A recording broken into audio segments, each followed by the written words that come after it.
This episode is brought to you by the Regional Water Authority, which represents water providers serving 2 million people throughout the Sacramento region.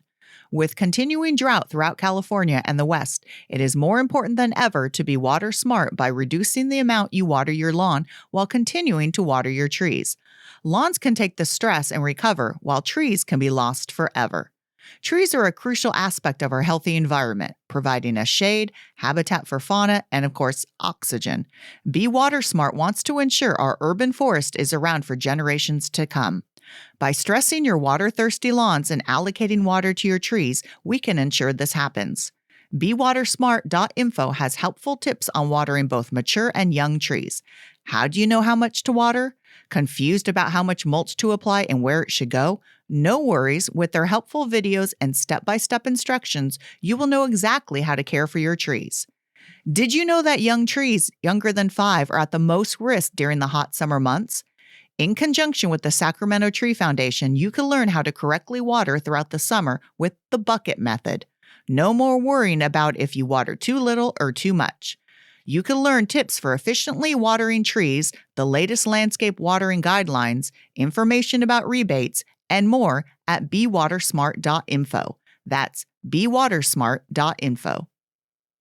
Hi, everyone. Before the episode begins, I just want to remind you to follow me on Instagram and Facebook at Marlene the Plant Lady and YouTube, Everything Gardening with Marlene Simon. And remember, please, please, please rate and review on iTunes and Spotify. That just helps the podcast get noticed by more people, and then more people will become better gardeners, and that's what we all want. So enjoy the episode. Look at that plant. I want you to know that everything was grown in my garden. Don't touch that plant! Is it poisonous? She'll become part of the plant.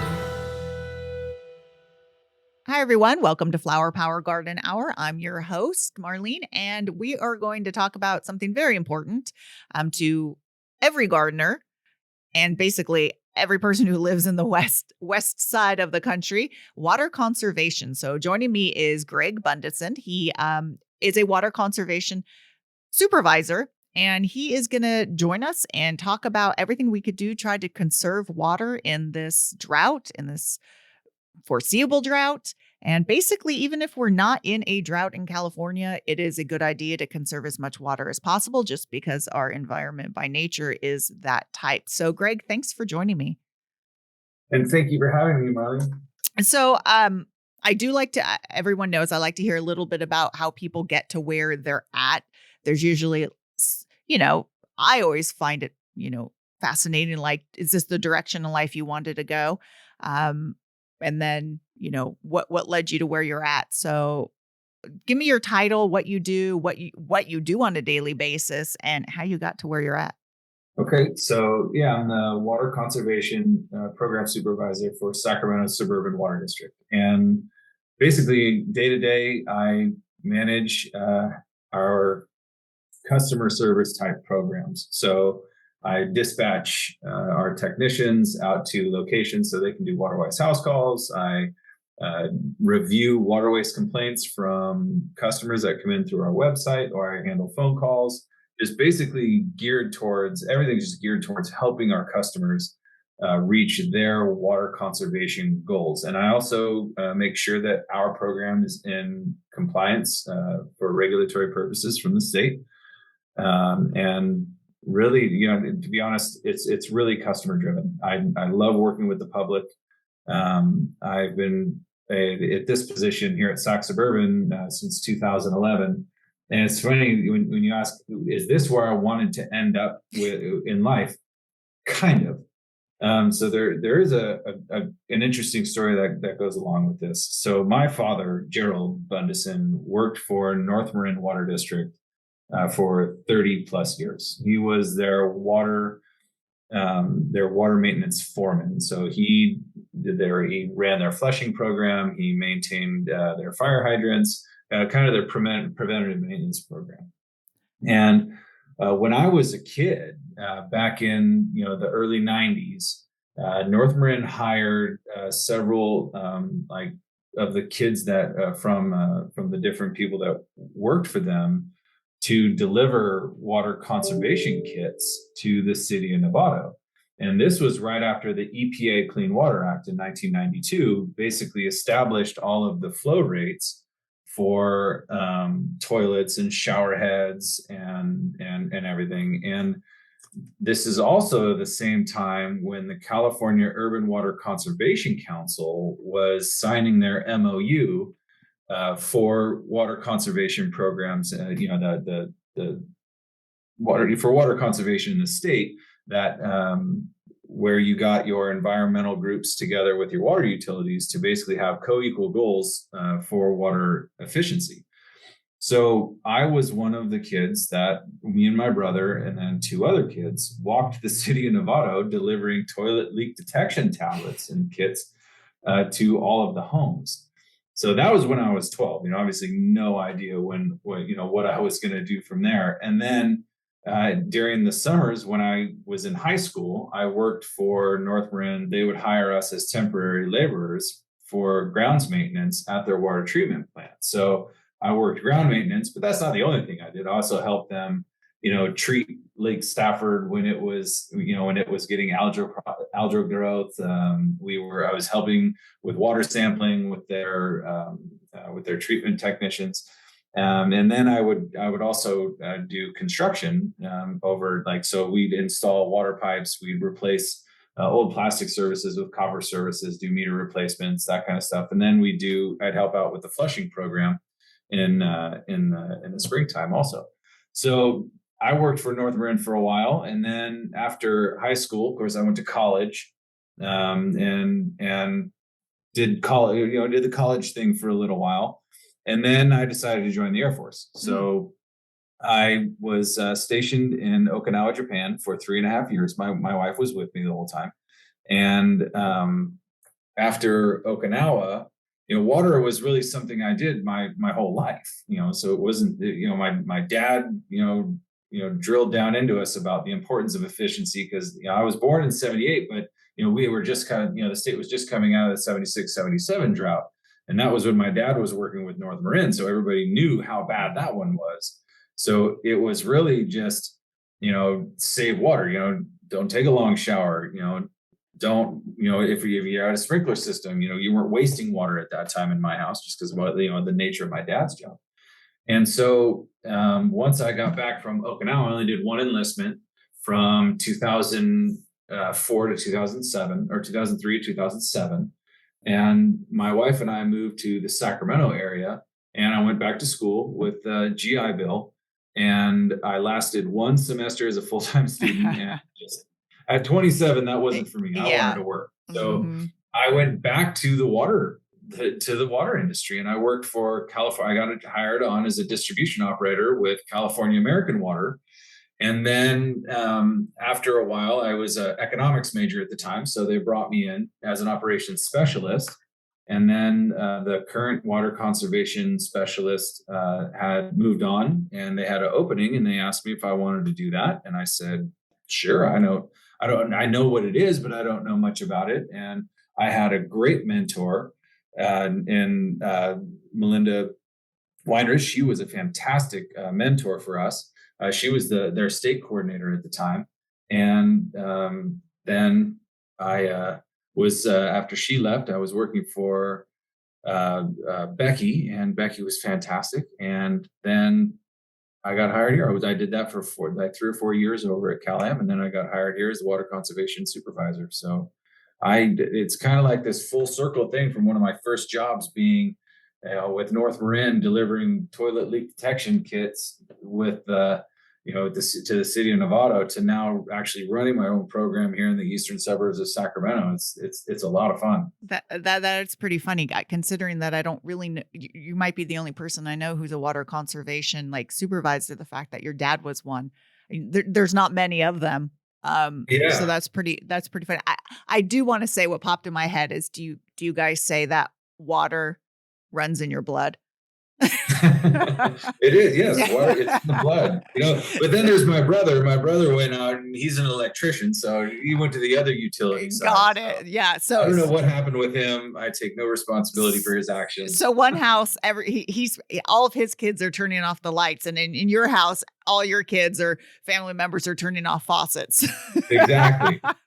Leave the lights on. We don't care about it. Yeah, you go to people's houses together and there's nothing on. No utilities functioning at all. No, that is interesting. And it's amazing how all these things that you pick up and the skills that you pick up, a lot of our students who work at the conservatory, they may be a completely different major than a plant person, but their greenhouse skills, it's pretty funny to see that when they get out of college, even if they have a degree, like say in economics or something, or history, the skills that they learn in this job they had, which they don't think they're going to use. They're like, oh, I'm a greenhouse manager now. I'm working at a greenhouse, because these are very useful skills. So never forget about the skills that you learn as a kid. They may come in handy. Yeah, it's been a great ride so far, and I really love my job. I really enjoy what I do. And I do want to say those water tablets for toilet leak detection are amazing. So at our last property, we had 2 houses on it, both on septic, and our tenant's house kept backing up, and we had a plumber come out, and he wanted to just dig everything up because the septic kept, we had it drained. We had the septic drained. We had it cleaned out. And then this other plumber came, and he's like, have you tried just seeing if you have a slow leak in your toilet? Here. And he dropped it in there. We had a slow leak in the toilet that was just filling the septic up. Literally, that was it. So so that saved us thousands of dollars from having to dig up the whole leach line. So that was important. You were doing an important job at 12 years old. Yeah. So at the time, it was like, what am I doing? I'm exhausted at the end of the day. Like, what am I? And back then, minimum wage wasn't all that much. No, exactly. But, for a 12-year-old, it was great to have a little bit of income. Yeah, exactly. At least it was Marin, where it wasn't, incredibly hot in the summer. So true. Yes, true. Yeah.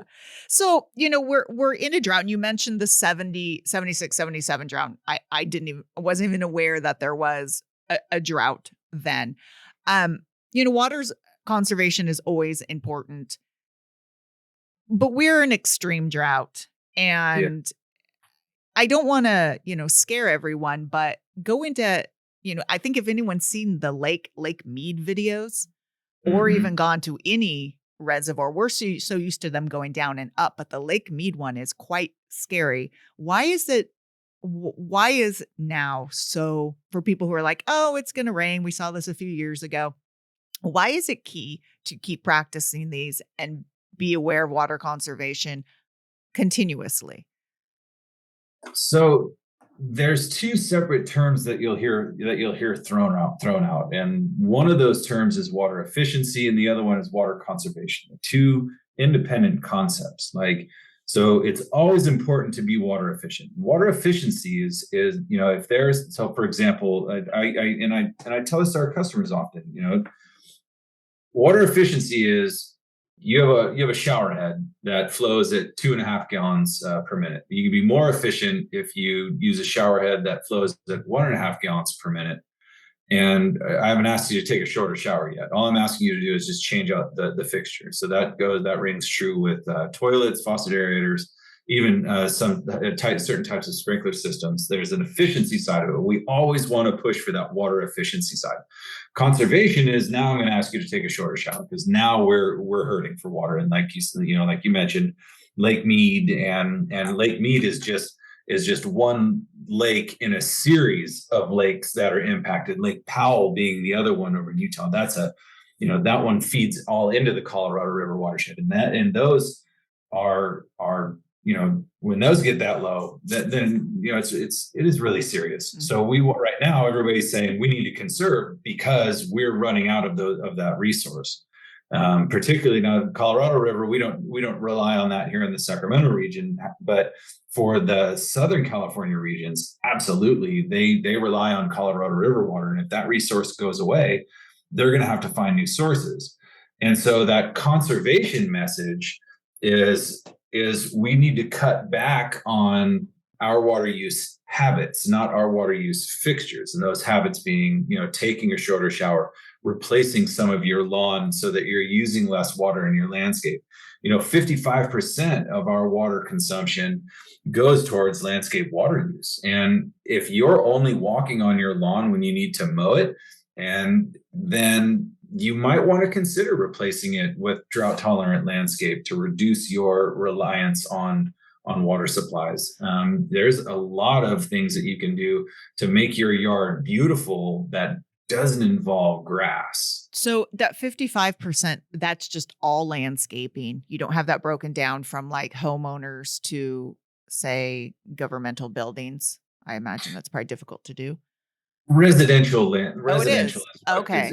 Is what we're considering with that. That's a statistic that was geared. That might just be more towards the Sacramento region, but It is my understanding that 55 over half of your water use goes into your landscape. That's a ton. So you can, it is. It's a lot. It's a lot, and depending on where you're from, kind of depends on your landscape water needs, because the landscape water needs in Sacramento are obviously going to be different than those in San Francisco or even LA or up in the mountains. And I mean, obviously, it also fluctuates.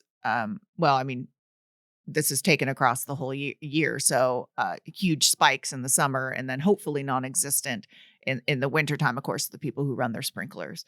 Correct. In the wintertime. Yeah. So you mentioned lawns, and you didn't say, you were going like, hey, if you only step on your lawn to mow it. And I like that because that puts actually something in people's heads. But it's hard to tell people don't have a lawn, because one of my fondest memories, and I had Don Smith on for irrigation, and he's like, oh, I have a dog, so I need a spot. And I grew up with a lawn, and that was one of my favorite childhood memories, is doing cartwheels and, rolling around. And yes, we have parks, but your mom can't just watch you doing stuff, or your dad watch you outside. So I'm never going to tell people don't have lawns if you have kids or a dog. But how much water usage if between a water wise or non lawn, how much more water do lawns use? Do we have a number for that? Yeah, so there's different equations that you can apply towards this. So, I mean, it's a great question, and it's one we get asked often in our conservation world. One would think that there's just one answer, but the answer is comprised of actually several different factors, because not all lawns are created equal, but the calculations that you use can make it all things equal. So if we look at like just, the square footage of a turf area is going to kind of depend on what those water needs are. So then you also have to consider the type of grass that it is. So is it a cool season grass like fescue? Is it a warm season grass? And then next is your local weather and the amount of water that the grass type needs, or your evapotranspiration rates. So for those, just real quick, evapotranspiration, that's the amount of water that's evaporated from the soil by the sun, plus the amount of water that your grass requires to survive. So that's what it's pulling out of the soil and then transpiring. So evaporation data is collected from our local weather stations around the region. Well, the evapotranspiration rates are calculated through local weather stations. And we use a weather station here in Fair Oaks. So our average ET for that station in our region is 51.13 inches per year. So when you consider that, you would need to replace 51 inches of water essentially, so that your grass has enough water available for it to live. And so this final piece of this, what we call a crop coefficient or plant factor. So each plant and turf has a specific numerical value of water. And this is all based on like years of research. And this coefficient, which is usually less than 1, is applied to this calculation to determine the amount of water that's needed to replace the amount of water lost to evaporation and plant use. So for example, the plant factor for cool season turf grass is like 0.8, where warm season turf grass is 0.6. So remember, the higher the plant factor, the more water is required to keep the landscape healthy. So with all this information, you can calculate how much water is needed to keep that landscape area alive. So 1,000 square foot of cool season turf grass in full sun in the Sacramento region would need about 25,000 gallons of water per year to survive. But not all of that water has to come from your sprinkler system. So in an average year, which seems to be like rarer and rarer now, rain will normally give your lawn more than enough water in like January, February, November, and December for your lawn to survive. Whereas in March, April, May, you need to supplement some of that rainfall with your sprinkler system. In June and July and August and September, your lawn will probably rely mostly on 100% of your sprinkler system.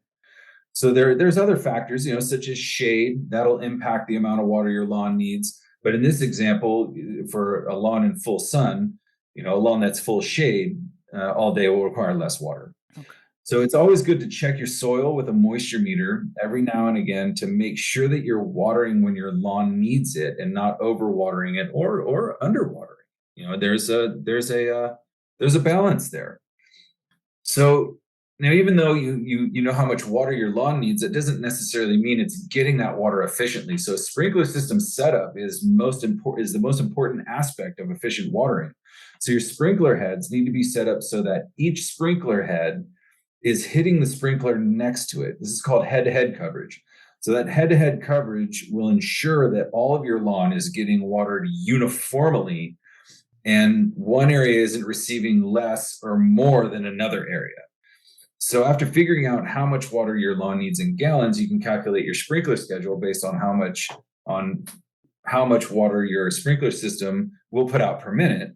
And most sprinkler manufacturers will list the gallons per minute on the sprinkler body and at a certain pressure from your system, in other words. So this is why weather-based sprinkler timers are so important. Yeah. They water with the weather, and they ensure your landscape receives the right amount of water without overwatering or underwatering. And a weather-based sprinkler timer they do take microclimates such as shade into consideration, slope, and when it's developing your unique sprinkler system. So how much water does a water-wise garden use? So remember, we had about 25 for Sacramento. Again, this is for Sacramento. You'd have to look at the ETs for the evapotranspiration rates for other regions in the state, because we all vary. So the calculation is the same as turf grass, only the plant factor is what's different. Remember, with cool season turf, the plant factor was 0.8. Well, with a water-wise garden, your plant factor is only going to be about 0.3. So this means that while 1,000 square feet of lawn would need about 25,000 gallons of water per year, a water-wise garden would need only about 9,500 gallons of water per year, almost 62% less water. That's a huge difference. Yeah. And maybe you're going to cover this, but the first thing that comes to my mind is like you said, in a quote average year, a lot of these plants, water-wise plants, a lot of our natives are included in that, and they are adapted to just incredibly dry summer. So a lot of these plants I don't know how much gallons we would get from Mother Nature versus of that 9,500, but a decent amount, I imagine. And so that's a big difference. That number given those numbers to people who were sort of on the fence about their lawn, that's huge.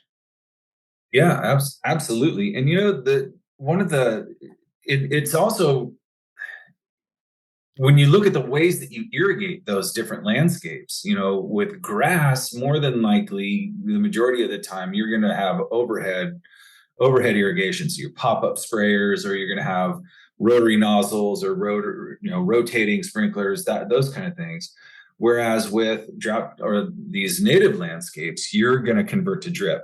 And the difference in efficiency, when you look at like how efficient pop-up sprayers are on a piece of landscape, like the historical data shows they're only like 55% efficient. Whereas a drip system, your uniformity, your efficiency jumps like 90%, because the water that you're putting on the area, like for example, a pop-up sprayer, and I'm not going to say any manufacturer's type, so big fan sprayers that come out that just produce droplets of water, if there's any wind, you're going to lose water to wind drift. Mm-hmm. So right away, you're losing a percentage of your water that your lawn needs is gone with the wind, so to speak.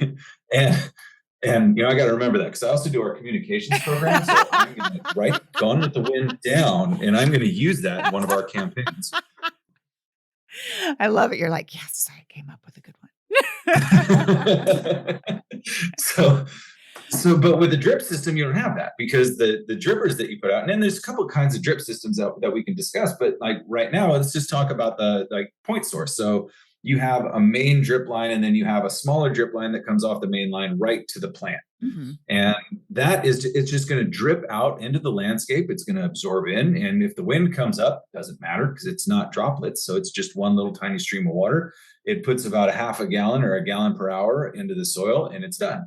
Then you have inline drip where your main line has a hole every 12 to 18 inches or so. And that waters the whole area. So I actually did one of these drip types in my backyard on a sloped hillside, and my plants absolutely love it. Mm-hmm. Because I'm watering the soil, not just the plant itself. So each of my plants, now I've got a mixture of creeping manzanita, lavender, lantana. I got a rose of Sharon in there, butterfly bushes, and some madrones. And they all have relatively similar water needs in the fact that they're low water use plants.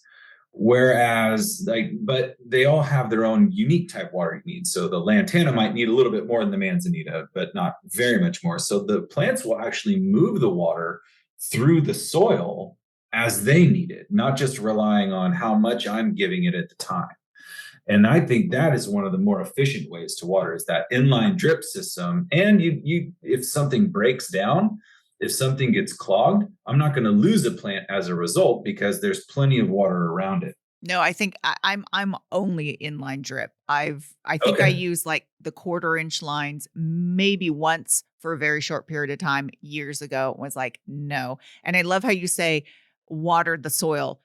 And I think the problem what happens is people who aren't gardeners will get a landscape done, and the landscapers, because they plant and they leave, they put the spaghetti lines directly to that plant because the root ball is right there, and the homeowners never change it as the plant grows out. And so they have this one little tiny like feeder line to it, and whereas the roots want to grow further out. And those things break. If you have a dog, any animals, they just get pulled out. And so I like doing like the grid work, laying them out, and then just really, and young plants, they should be watered in with a hose the first few weeks anyways to get them established. You shouldn't just rely on that. So yeah, that's good to hear. And we'll talk about plants in a little bit, but you have a slope, so that's why you could grow manzanita. So I was given actually a talk at the San Juan Water District, and it was about water-wise gardening, and I was going through plants, and gardening, as Farmer Fred Hoffman will say, gardening is local, and it is, and its soil goes along with that. And I have clay soils where I'm at with absolutely no slopes, and the majority of the people up in Folsom, they had clay soils, which I was surprised about, which was great because I know clay soils really well. And I was talking about just natives, and I said, I don't have manzanita here. I said, I'm not a huge fan of ceanothus. I said, mainly because of these clay soils. And someone mentioned how she's like, why are you making it so complicated? I have all these manzanitas and ceanothus, and they're doing just fine. And she forgot that early on, she was the only person who said they had sandy soil. So so I'm like, you just proved my point right there. So it was just funny because I was a little harsh on her when I'm like, I actually live in Rescue, California. Oh. Yeah. Okay. So, and I'm kind of on top of the hill. So our backyard does slope down in the area that we did, but you're right, that soil is more like sandy loam than it is, than it is clay. Just a lot of rocks. There's rocks everywhere. Yeah. Yes. But yeah, everything grows. I mean, I couldn't. My butterfly bushes right now are like 8 feet tall. Yeah. I mean, Yeah. they're huge. They're Well, huge. I didn't trim them back, and all of a sudden, I mean, it's great because I have this big hedge, along my fence there of these plants. But and obviously, from the beneficial standpoint of the pollinators and the hummingbirds and everything, and all the wildlife that we have that come in there, it's fantastic. yeah, I like how you incorporate uh non-natives because I'm a big fan of incorporating Mediterranean, our same climate type plants with Mhm. natives. It's good to plant natives, but a lot of people, and you've probably ran into this where people will pull out their lawn, convert it to a native lawn because they hear natives are great and require low water. And what Mhm. happens is a lot of them get one huge, or two, they don't look so beautiful in a lawn, in a front yard setting. Yeah. Um, and a lot of times then they will die because there's not a slope and it's clay soils. And these plants like manzanita are all adapted to the foothill areas. They're Mhm. natives, but they're not necessarily natives to certain areas where we're trying to grow them. And Right. they get stressed because of the drainage isn't great. And I always tell people it's not the summer irrigation that kills your natives and your drought tolerance. It's the poor drainage during winter or um, so when people are doing, because lawn conversion, do you deal with a lot of lawn conversions or is part of the program trying to get people to convert lawns in Sacramento? And is there any incentives? So we don't have a cash for grass program Okay. here, but we have what we call an irrigation efficiency upgrade program. So, like when you look at the tradition, and we had a cash for grass program during the drought of 2014 through 17. Hmm. And when we looked at that, it was basically you're going to get a pot of money based on the square footage of lawn that you're going to remove. It was actually very time intensive to perform those inspections and rebates. So we kind of took a step back and said, okay, we don't. It's just myself and one other technician right now. So I said, okay, what can we do to continue to offer rebates for people who are upgrading their system? Maybe not without the cash regress. We do irrigation efficiency. So when you move your lawn, you're going to put drip systems in anyway. Hmm. So what we did was we said, well, the money that goes towards your lawn is all moved into the sprinkler equipment anyway. So we just said that we're just going to rebate you for the sprinkler equipment that you're going to change out. We'll do weather-based sprinkler timers, efficient nozzles, rotary nozzles, drip irrigation. So customers lose out a little bit on like the plants and maybe some of the the mulch and stuff that they're going to put in. But we found that it was more advantageous and cost effective for us. Okay. So I mean that makes sense because it's all based on how we water anyways. Um so what would you tell people, and this is something that I'm coming up. So my last house was on a well and it was a deep well and we weren't in fear of running out of water, but we were around farmland and neighbors' wells were running low. And I knew we were moving and it was the drought of 2017. And I just stopped watering. I didn't water a lot, but I was watering and I had a big garden. So I was actually using the rainbird type, as I say, Yeah. sprinklers. And so I just sort of let everything go. And now I'm feeling guilty, getting to the feeling guilty, even though it's my vegetables and I grow them and I see how many pollinators I have with, I try to say, well, it's not a lawn. There's so many flowers for pollinators and habitat for wildlife. But when when do you think is next year if we don't get any rain and I'm putting you on the spot here. Mhm. I'm thinking of not even doing a vegetable garden just for doing quote my part. Mhm. Um at what point is it sort of more important to almost cut the irrigation and see what survives and not grow anything? And I'm asking because I of guilt. No, yeah, I understand. So again, it's so like when we look at from a water utility standpoint, like when we look at droughts aren't a statewide thing. Yes, the state in and of itself is in a drought, but each water utility has its own specific water supply So each specific water utility takes a look at that supply and determines whether or not they have enough supply to meet their customer demand throughout the year. So for example, LA versus, Sacramento or not. I only use that because there's a regional difference and a water supply difference. LA has done some fantastic work with conservation for years, like decades.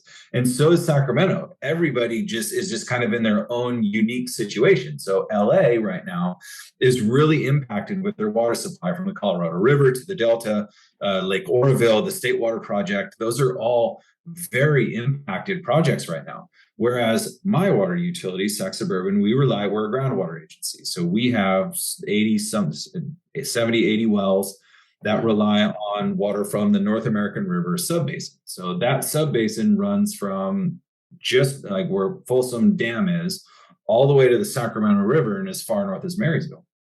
So over the last a couple of decades, since the 90s, we've had what we call a conjunctive use program, because conservation and water efficiency isn't just a customer responsibility, it's also a water utility responsibility. So we look at supply side management and we look to see what we can do to improve our water supply portfolio so that we can weather these drought times accordingly with minimal impact to our customer base. So we've, over the last 2 decades, have basically stopped the overall decline of our aquifer because we take surface water in wet years. So we bank our groundwater in dry years. So any water that's when Folsom Reservoir, Folsom Lake is going to see inflows greater than, it's like 1.5 million acre feet of water. We have access to 27,000 acre feet of water through agreements with Placer County Water Agency, the Bureau of Reclamation, San Juan Water District, and the city of Sacramento. So we get plenty of surface water to serve our customers, and with very little groundwater. So in the course of those years, we've banked over 300,000 acre feet of water. And we only have an average annual demand of about 32,000 acre feet. But the Sacramento Groundwater Authority has established sustainable pumping targets for each of the groundwater agencies in the region. Our sustainable pumping target is 35,000 acre feet. We can take that out of the ground sustainably each year without impacting the overall health of the aquifer. And when we have a 32,000 acre foot demand, and a sustainable supply of 35,000 acre feet, we're actually doing very, very well here in the Sacramento region from a water supply standpoint. So long story kind of short, depending on where you are in the state and depending on your water utility's ability to meet customer demand is going to determine your ability to water your landscape, because that on the water priority list, landscape is like the last priority. Number one priority is kind of 1A and 1B, being able to flush your toilet. That is like the most important thing that the water utilities want you to have the ability to do. Now think about this, and I often talk to customers like this. How important is it to you to be able to flush your toilet? It's a question that not a lot of us think about, but if you take a second to think about how grateful you are to be able to flush your toilet, think about how many times you use your toilet in a day, and then think about not being able to flush it. Mm-hmm. That's a big deal to me. Yeah, and I think anyone in an old house with old pipes does encounter that more often than not. So I'm always grateful when I'm able to flush the toilet, because sometimes that doesn't happen. So if you think about, if we aren't able to do that, mm-hmm. I mean, your community is impacted within a couple of weeks, because then you're starting to see disease, you're starting to see all kinds of things start popping up. if you can't flush your toilets, and people are going to have to make a decision on what they have to do with their waste. Oh. And you get some big problems. So number one, we want to make sure that we have enough water for you to flush your toilets. Number two, or 1A, that's 1A. 1B would be fighting a fire. We have to make sure that we have enough water in the system to effectively fight a fire, because obviously catastrophic loss would happen if you lose that ability. So those are like what we call health and safety. That's it right there. I mean, we'll let your cars are going to be dirty. Your lawns are going to die. Your landscapes are going to die. Yeah. As long as you can flush your toilet and we can fight a fire. Okay. And you'll see that and you may next year, if it's a dry year, you may see that. Now you're already seeing 1 day per week watering schedules in certain parts of the state. You're already seeing 2 day a week watering schedules in the city of Sacramento. They're not impacted. That's a regulation they've had on the books for the last several years since the last drought. The state came out and said, all water utilities have to go to a level 2 in their water shortage contingency plan. Okay. So Suburban Water District, we're on a 3 day per week watering schedule right now because the state told us we had to. We are not in an impacted water supply situation right now because of our conjunctive use program. We have hundreds of thousands of acre feet banked in the ground. So we could meet 100% of our customer demand without mandating a reduction. However, we want to make sure that we're in compliance with regulatory action. So we are on a level 2 right now. But if it's another dry year, and let's say, for example, we don't get any rain, I could see certain areas in the state saying, that's it, you can't water outside anymore. Now, whether or not that extends to food grown for personal consumption, I don't know. In our regulations, I wrote in, we had a customer show up to one of our board meetings and said, if you go to a 2 day a week watering schedule, I am going to have a problem eating throughout the year. I garden and I rely on, I'm on a very limited fixed income. I can my vegetables, and I rely on those vegetables in the winter time and early spring until I can start growing more to eat throughout those times. So my board said, okay, that's it. Food grown for personal consumption is exempt from any watering restrictions. Well, it doesn't matter. Sort of like during COVID, nurseries were considered a necessary because of people buying stuff. And I'm on a well, so I'm actually not even in a district. And I'm actually within a whole bunch of hundreds and hundreds of acres surround me of walnuts, and I see them watering. But it's just something of, I want to do my part. And of course, I don't want the well to run dry.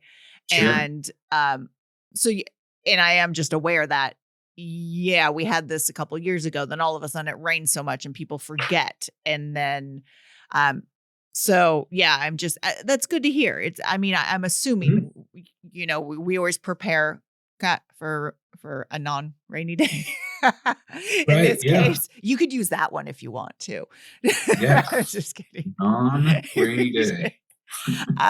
So a few other topics I want to get. I want to steer away from anything that's remotely political, because even though as much as I find it exciting, it's weird how water is political. I guess it's not weird. I think water wars, there's always, that's where cities are built, but it's fascinating about all the, what's going on, and actually makes me feel more confident. But a few other things that I know come up when we get into a drought and people want to garden, and gray water. I get questions about gray water, and I've read up on it. Is it something feasible, something homeowners could do? People always ask me, is it safe for vegetables? Is it safe for plants? And there's a lot that goes into it. It's not just simple as just take a hose and pump it from your washing machine out to your garden. So gray water it can be an option in some cases. You just have to remember that whatever is on your clothes that you put in your laundry machine is going to come out in your landscape. So if you're washing just normal everyday shirts and pants that you wear, and a lot of the gray water systems have an on and off basically valve, so you can switch it so it'll go to your garden, or you can switch it so it'll go to your sewer. You just want to make sure that you're not putting anything in your garden that's going to harm you or your environment around you. So if you're doing your undergarments and personal items, you may want to send that stuff to the sewer and not put that rinse water out onto your landscape. Whereas, and you want to make sure that you're using appropriate detergents and whatnot. You don't want to put, toxic detergents out into your landscape because that's going to percolate down into the ground. That stuff stays there for a while. Especially when we consider like PFOS and PFOS, those forever chemicals that water agencies are dealing with right now. So, and you also want to check with your local water provider because they may have specific rules on alternate watering systems, such as gray water. You may be required to put a backflow prevention assembly on your system to make sure that your gray water cannot enter the utilities water system if there's a loss of pressure on the utility side. Now, generally speaking, those two systems are independent of each other. But for us, if we find out that a homeowner has a gray water system, we require them to put a backflow prevention assembly. In fact, if they have rain barrel cisterns connected into an irrigation system, we have them put a backflow prevention assembly on there. Because remember, your water's got to be safe to drink. We got to make sure that it's safe to drink, and we will take every safeguard possible to make sure that whenever you turn that tap on, you're confident that the water is safe. So, but with that comes an additional cost because you have to have those tested annually. So, just reach out to your local water provider and make sure that if they allow gray water systems, you may want to check with your county codes to make sure to see if they're included in any permit kind of situations and whatnot. But it can be useful. Just kind of depend. You just want to make sure that you really do your research and really make sure that you're using the correct products in your laundry system so that it's just not going to harm your environment. Yeah, and I like what you said about what's on your clothes because that does come off in the wash. Yeah. So, if you work around anything suspect. Yeah, for example, if you're a mechanic and you're going to wash your work clothes, you probably don't want any of the grease or anything that you have on those clothes chemical wise to go out into your garden. If you're a young family and you have a diaper service, you're probably not going to wash your baby's diapers and then and put that out onto the landscape. It's just really make sure you do your research before implementing that. I'm not saying that it doesn't have its place, but it is one of those things where putting untreated water out into your landscape, you just want to be careful with it. Yeah. Yeah. You mentioned the rainwater, and I have like a few rainwater barrels below barns. Oh my gosh, there's so much water that comes off the roof of things. And I guess the difficult part is getting it hooked up to your system, but there are ways of doing that. So with rain barrels though, if I can real quick, we've been asked a lot by customers, why don't we offer rebates for those? And I'll tell you, in California, in Sacramento anyway, we pretty much know when the rain is going to come and when the rain is going to go. You can see it in the historical averages. Rain shows up late October, well, more like late November now. And then it lasts through December, January, February, and then maybe a little bit in March, sometimes in April. But during those times, you're only really buying like a 50-gallon barrel. So that 50-gallon barrel is going to fill up. Well, then the sky is going to shut off, and then you go through your 50 gallons, and then it's gone. But 50 gallons of water isn't very expensive for us. For us, our water rates are like, for less than $1, you get 748 gallons.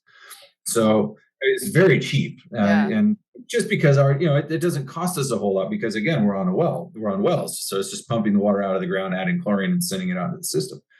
But so the rain barrels here in Sacramento are hard for me to justify economically because I can get a greater water savings with the irrigation efficiency upgrades or weather-based sprinkler timers than I can with a rain barrel. Now, in the Midwest and parts of Texas, a little bit different story. I just talked to my parents. They moved from California to Minnesota. Ooh. Don't know why. Yeah. Well, I know why. Yeah. But my brother went to school out there. My brother stayed. He had kids. I didn't have kids yet. They're like, oh, we want to be around the grandbabies. And my dad's was a dairy farmer before working for North Marin, so he wanted a little ranch and whatnot. And anyway. Yeah. But they get summer rains. So, it just rained a bunch over in Minnesota. So their rain barrels, they would fill up every now and again. Whereas in California, you're just not going to get that.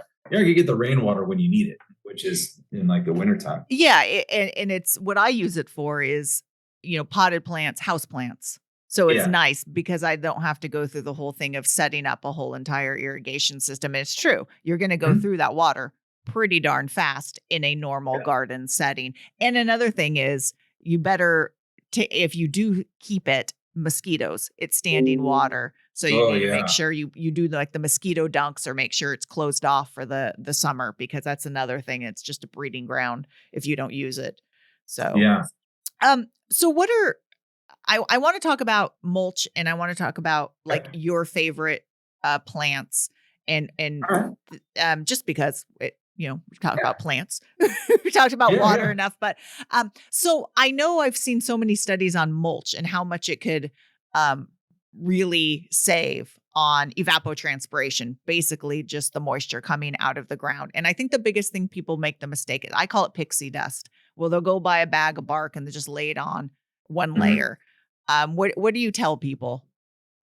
At least 3 or 4 inches of Okay. mulch.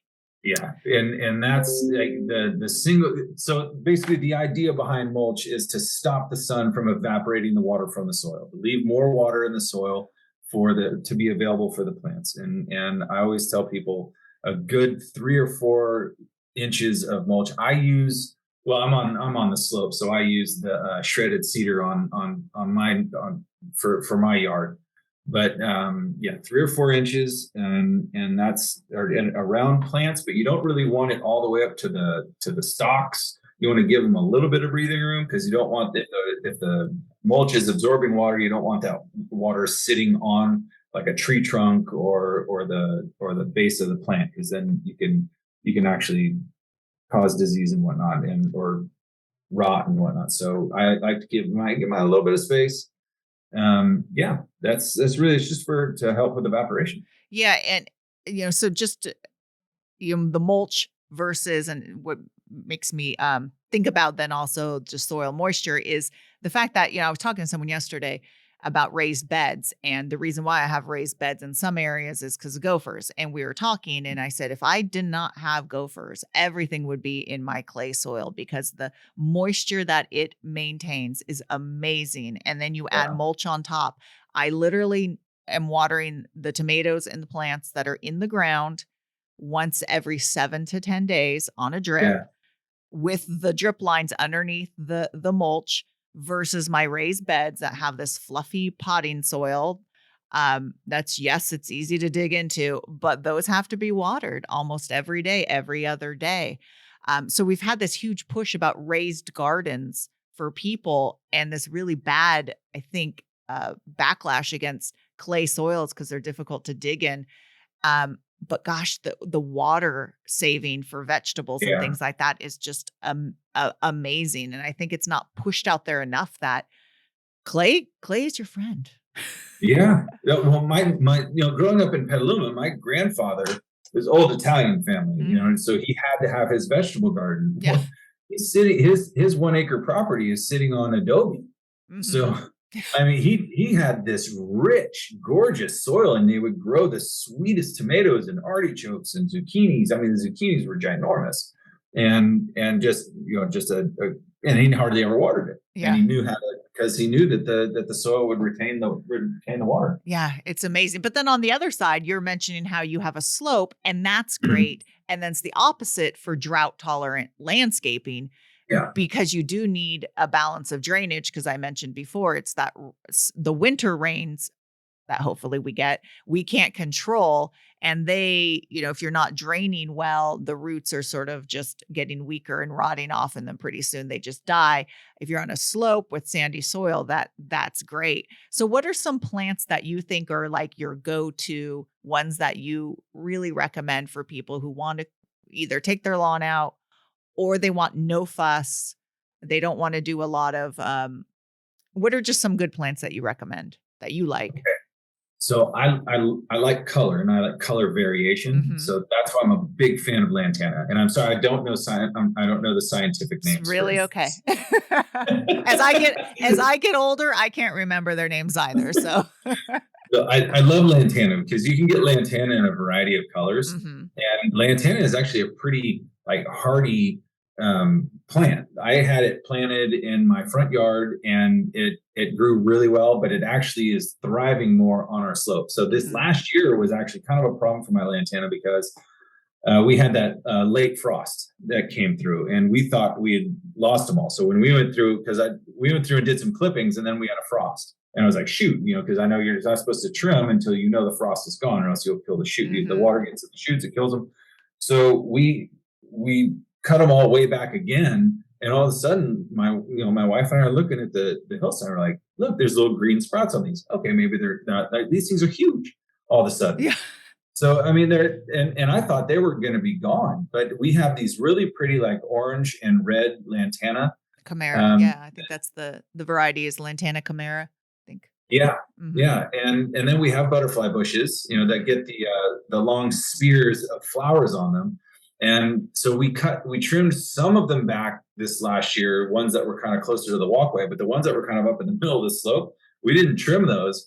And man, those things, I didn't think they were going to grow as tall as they did. Like I said before, they're about 8 feet tall. They're about 4 feet wide. And we're going to have to trim them back this next year because they're taking over some of the other parts of my garden that I want to see also. So, but I mean, again, the hummingbirds, the butterflies, the bees, everything, just absolutely love them. And then I like Mexican heather. That's another one that I really enjoy because it has that really nice emerald green with little pink flowers on it. I really like those, or little white flowers. And that doesn't freeze out for you? Well, it does. We trim them back. Oh, okay. And we trimmed them back, and they came back again.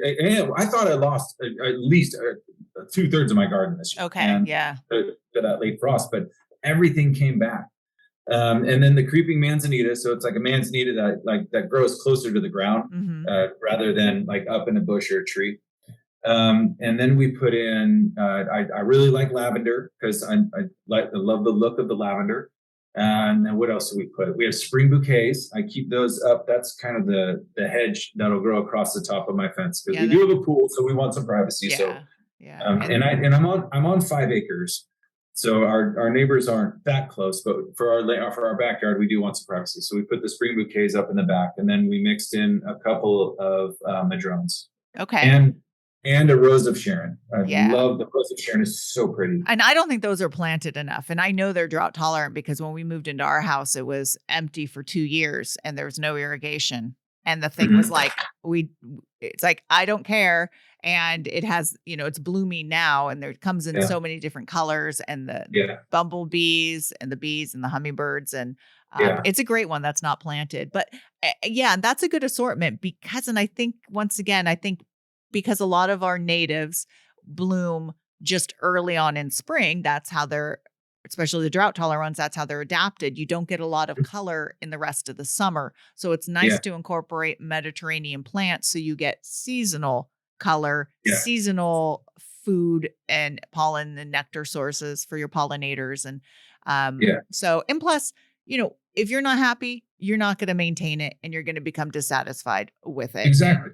And I think that's the biggest key of all is you want people to enjoy their gardens because then they learn more about it, and then they're not just going to turn their irrigation on and let it just go. Yeah. And we also wanted plants that deter pest insects. So I can't remember which one my wife told me about it, but some of them will deter mosquitoes. And so, for example, that's one of my myths. Don't get me started on that. In theory,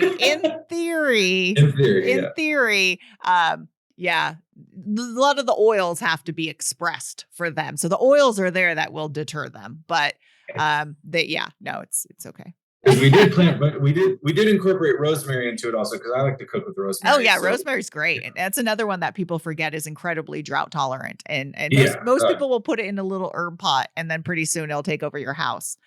Yeah, I put 3 of them in, and it's the Tuscan rosemary. They just grow huge. Yes, and they're fantastic for cooking. But and then we planted lemongrass in pots. That's different. That's different. Like we irrigate that on a separate system, but that one I love the lemongrass because that's another one of those theoretical mosquito deterrers.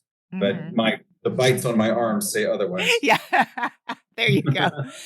So what are some of the major take home things homeowners could do. So say, you want a garden, you want your landscaping. What are some of the biggest mistakes that homeowners use? And it doesn't even have to be garden per se. It could be like, letting your toilet run or something. What are some of the biggest mistakes that homeowners do that waste water, do you think?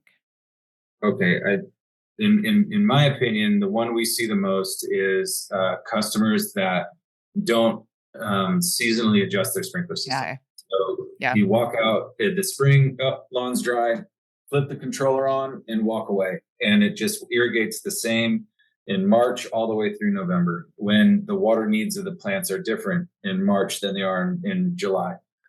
Or you can get a soil moisture meter. I know here in the Sacramento region, a lot of the water utilities, in fact, the Regional Water Authority, we offer those complimentary to customers. But that's really one of the biggest thing. You want to check your system, make sure that it's irrigating appropriately for the weather, but you also want to check it for leaks and to make sure that it's watering the intended surface. Often customers have their sprinklers. Their lawn is set up to where it's right up against the sidewalk or right up against the driveway, and your sprinkler heads are on the corners, and you drive over them mistakenly and break them. And if your irrigation system isn't set to come on until, midnight, 1 a.m, you're not going to notice it. And our water rates, for example, our water rates are so cheap that a customer isn't going to get that price signal to really go out and say, hey, what's going on? They might see a couple of dollar increase in their water bill, but it's not going to be something that like thousands of dollars, whereas if you're in a different part of the state, your water bill is going to be different than it is here. It's going to be more expensive. Mm-hmm. So that's really, check your system, check your irrigation system once a month, check your sprinkler timer to make sure that it's watering efficiently. If you have any kind of surge of power where you notice the lights flicker, if you think that you've lost power, go check your sprinkler timer, because it will reset itself if it doesn't have a battery backup in it. Yeah. And it was reset to a default program. Whereas because I get that question a lot. Why has my bill gone up? And we'd say, well, your sprinklers are running at this time. That's not what I have it set for. Have you had a power outage lately? Yes, we did. We had one last week. So, well, that's why. Go out and check it. And then you'll see, they'll say, yeah, it reset itself. Or you'll have a rogue program on your sprinkler system. Because a lot of sprinklers have program A, B, and C. Well, if you're only operating with A, make sure you check B and C to make sure that they aren't running unless you need them to. Mm-hmm. Yeah, no, that's really important about the power going out. That's we'd think, reset the clocks, make sure everything's on, but yeah. Yeah. And or invest in a weather-based sprinkler timer. Mm-hmm. I have a ratio at my house, and I have the app, and I know when it runs. I can program it myself. It'll tell me when it's going to do a rain skip or a wind skip or a freeze skip. They're fantastic. I mean, not just Ratio, but there's also a Beehive. There are a variety of different weather-based sprinkler timers that you can purchase, and all of the app-based ones just make interfacing with the unit that much simpler. I mean, everything's going app-based. I mean, I control my air conditioner and my heater in my house. Like, I can freak my kids out. I turn the sprinklers on when they're playing out there. I can see them on my app-based cameras. It's really, everything can be really user friendly, and especially with the weather-based sprinkler timer, it waters with the weather automatically. So you don't have to worry about, okay, I need to reduce my system by 15, 20%, then go back out and increase it. You can do it from the comfort of your living room from your phone, or just let it do it by itself. Yeah, no, that's good. If you don't want to wake up at 5 a.m. to see how your irrigation, well, you should anyways, though. You should always check, because it's probably not going to tell you if you have a broken sprinkler, maybe. Right. Yeah. But people just need to be more aware, and that remember, and a big thing is when you get a landscape put in, the landscapers are setting it for newly planted plants. Mm-hmm. And you need to change that. And then definitely as the seasons go on, but also as your landscape matures as well. So that's something. What are some sites people could visit? So say people want more information even about the programs that you work on. So our website is www.sswd.org. You can also follow us on Facebook, Sacramento Suburban Water District. And bewatersmart.info is another good one.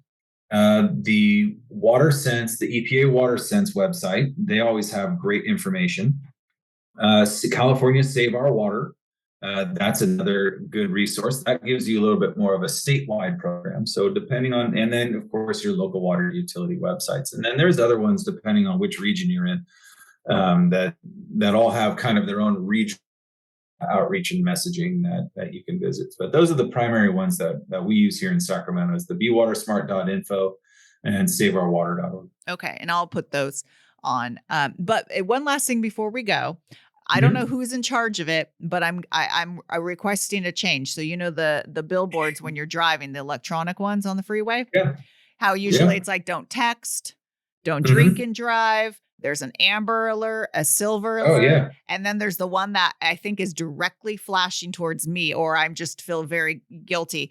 They're like, conserve water. I take that as don't garden. I'm like, how did reduce your water use, your outdoor water use? How do we get along with drunk driving and texting and kidnapping? Right. Severe drought, limit outdoor watering. Exactly. Thank you. Okay. So now you just answered who put that up there, because you just quoted it perfectly. No, that was DWR, worked at the Department of Transportation for that. Okay. Yeah. I think there needs to be like an asterisk with a lot, unless you're growing your own vegetables or you have a landscape that is wildlife habitat and you really like gardening. That's your number one hobby. And if you're not allowed to garden, you're going to be really grumpy around your husband. Or I agree with you 100%. Okay. I just had to throw that out there because I see that and I'm like, really? Okay, fine. I know we're in a drought, but this was helpful. This was good. I liked hearing all about the basically I like hearing the big picture and what's going on behind the scenes. And it does make me feel better about, we are in a drought. It is scary. If we don't get rain this year, it's going to be really scary, but it sounds like, we're managing it. There's water. It's just, there's a lot of people. And if it continues this way, that's the scary part, I think, is we don't know. The governor was out today talking about, California by 2040 is looking at losing 10% of its water supply. So they're looking at various projects to increase supply, and they're over in Antioch today at the new desalinization water plant, the small desal water plant, and that's going to be part of his plan going forward. Is looking for alternate supplies with new innovative projects. Yeah, it's very real that and it's not just on the urban side, but the agricultural side is going to have to make some decisions about what they're doing, because I know that a lot of the shift right now is almonds, walnuts, because that's where, in all honesty, that's where the money is in those products. But from a sustainability standpoint, there's going to have to be some big conversations about, what are those almonds going to be worth it in 10 years when they're ready to, if they're planting new now, is it going to be viable to even grow them if our water supplies continue to be impacted like this? And that's a whole other topic that I would love to discuss. It's just, that's where it gets into, we all love our farmers. Yeah. And we all love the ag land and we need farmers, and it's just, what happens. And then the other big thing that is so political is groundwater going pulling water out of, maybe I'll have to have you back and we could have a nice talk about that, because that is actually, really interesting about how groundwater isn't regulated and, and that's. It is now through the Sustainable Groundwater Management Act. Okay. But I think that might be a little bit off topic for this discussion. Yeah.